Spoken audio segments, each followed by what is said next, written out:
Oke.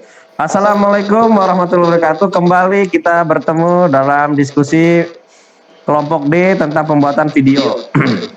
Untuk saat ini yang diberi kesempatan pemateri adalah Bapak Sulaiman SPD dengan topik yang akan disampaikan, dipresentasikan adalah pembuatan kurikulum pada satuan pendidikan. Jadi itulah materi hari ini. Sebelum kita masuk ke materi, maka sebaiknya kita melakukan persiapan dengan melakukan doa menurut agama dan kepercayaan masing-masing. Jadi untuk peserta hari ini, mari kita siap berdoa menurut agama dan kepercayaan masing-masing. Doa dimulai.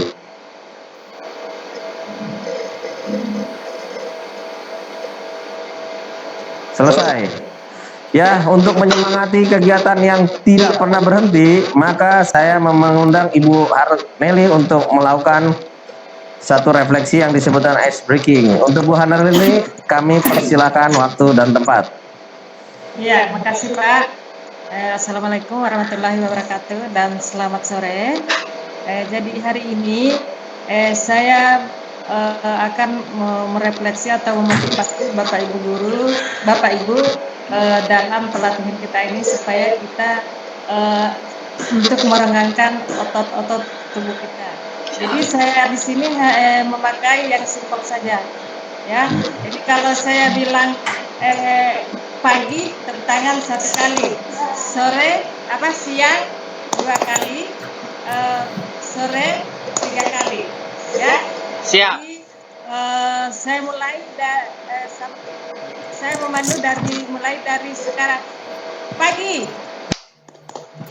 sore, 1 kali, sore, 3 kali, pagi, 1 kali, siang, 2 kali, pagi, 1. sore. Ya, saya kira cukup bisa merefleksi otot-otot kita. Ya, saya serahkan kepada moderator. Alhamdulillah, saya juga refleksikan tangan saya dulu ya Bapak Ibu ya. Oke, terima kasih Bu Harneli untuk refleksinya, ice breakingnya. Maka tidak mengurangi waktu dan kesempatan, maka saya persilakan untuk Bapak Sulaiman SPD untuk memaparkan hasil presentasinya. Silakan Bapak, dipersilakan waktu dan kesempatan. Baik, terima kasih Pak Sugiarto. Assalamualaikum warahmatullahi wabarakatuh. Waalaikumsalam warahmatullahi wabarakatuh. Selamat sore menjelang malam. Mudah-mudahan kita masih sehat ya dalam mengikuti kegiatan sekolah penggerak ini. Amin, amin. Namun pada kesempatan ini saya akan membawakan materi tentang penyusunan kurikulum operasional di satuan sekolah. Mungkin ini sesuatu yang tidak asing lagi di telinga Bapak Ibu karena di kurikulum yang lalu itu kita juga mengenal yang seperti ini. Namun kurikulum yang kita pakai untuk sekolah penggerak itu ke depannya itu agak berbeda dengan K13 yang kita pakai di tahun-tahun sebelumnya.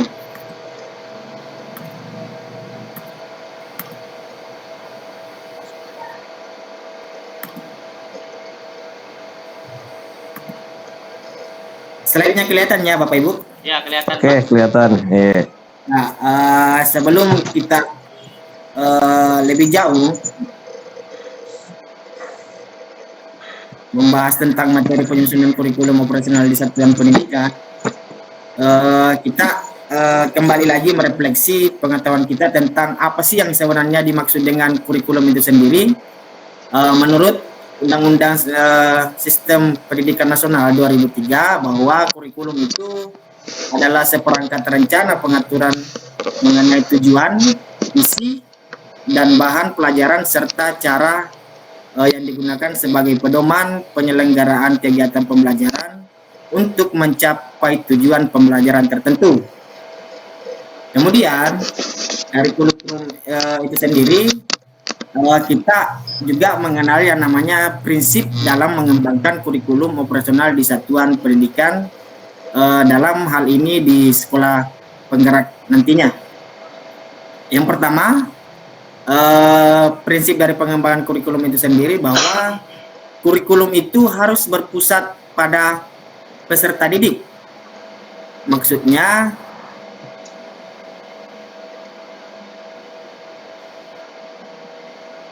bahwa pembelajaran harus memenuhi potensi, kebutuhan perkembangan dan tahapan belajar serta kepentingan peserta didik yang harus mengandung profil Pancasila. Kemudian yang kedua, kontekstual. Kontekstual di sini maksudnya adalah menunjukkan kekhasan dan sesuai dengan karakteristik satuan pendidikan, konteks sosial, budaya dan lingkungan serta dunia kerja dan industri. Artinya kurikulum yang dipakai untuk sekolah penggerak nantinya itu dikembalikan kepada satuan pendidikan untuk menyusunnya dengan pertimbangan harus menunjukkan kekhasannya, karakteristik sekolah itu sendiri, kemudian harus menyesuaikan dengan lingkungan dan budaya tempat sekolah itu sendiri. Kemudian harus mengandung esensial. Esensial di sini maksudnya semua unsur informasi utama yang dibutuhkan oleh para pemegang kepentingan tentang kurikulum yang digunakan di satuan pendidikan dapat diperoleh di dokumen tersebut. Bahasa lugas harus mengandung bahasa lugas dan mudah dipahami, tidak mengulang naskah kutipan yang sudah ada di naskah lain. Kemudian selanjutnya akuntabel. Maksudnya dapat dipertanggungjawabkan karena berbasis data dan aktual. Selanjutnya harus melibatkan berbagai pemangku kepentingan. Pengembangan kurikulum satuan pendidikan melibatkan komite satuan pendidikan dan berbagai pemangku kepentingan antara lain orang tua siswa, peserta didik, organisasi, berbagai sentra, serta industri dan dunia kerja untuk SMK. Nah, karena kita dituntut ke depannya untuk menghadirkan DUDI atau IDIKA sekarang dalam penyusunan kurikulum operasional sekolah untuk mencapai pembelajaran dari peserta didik itu sendiri. Artinya harus kita berkolaborasi dengan berbagai pemangku kepentingan dari dinas pendidikan, guru yang ada di sekolah yang selama ini mungkin pada saat penyusunan kurikulum itu tidak dilibatkan dalam penyusunan kurikulum. Untuk sekolah penggerak ini harus terlibat semuanya, mulai dari dinas pendidikan, kepala sekolah, pengawas, wakasek kurikulum, beserta guru-guru, dan tak lupa pula harus melibatkan dunia industri tempat anak peserta didik untuk melakukan praktek kerja industri. Nah, dari penyusunan kurikulum itu sendiri, output dari penyusunan kurikulum itu harus mengandung profil pelajar Pancasila. Nah, profil Pancasila ini sendiri dirancang untuk menjawab satu pertanyaan besar, yaitu pelajar dengan profil atau kompetensi seperti apa yang diinginkan atau dihasilkan oleh sistem pendidikan Indonesia.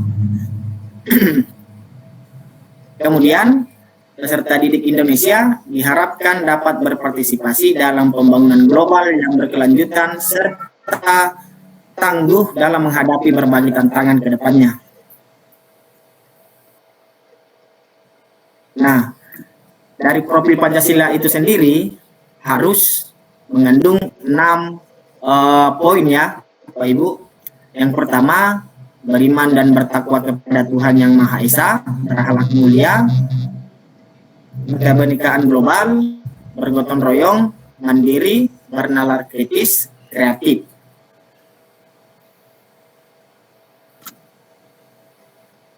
Nah, sementara untuk posisi dan fungsi pelajar Pancasila dalam kurikulum sekolah, yang pertama tujuan jangka panjang segala proses pembelajaran yang berlangsung di sekolah. Kemudian kompetensi dan karakter yang perlu dikembangkan warga setiap sekolah. Yang terakhir, bendera yang menyatukan segala praktek yang dijalankan setiap sekolah. Nah, itu mungkin materi yang saya bawakan Bapak Ibu. Artinya kurikulum yang disusun oleh para pemangku kebijakan yang melibatkan berbagai pihak termasuk guru dan Dudi itu muaranya harus bermuara ke terciptanya profil Pancasila. Nah, mungkin dari materi ini ada yang mau ditanyakan Bapak Ibu? Saya kembalikan ke moderator, Pak Sugiarto.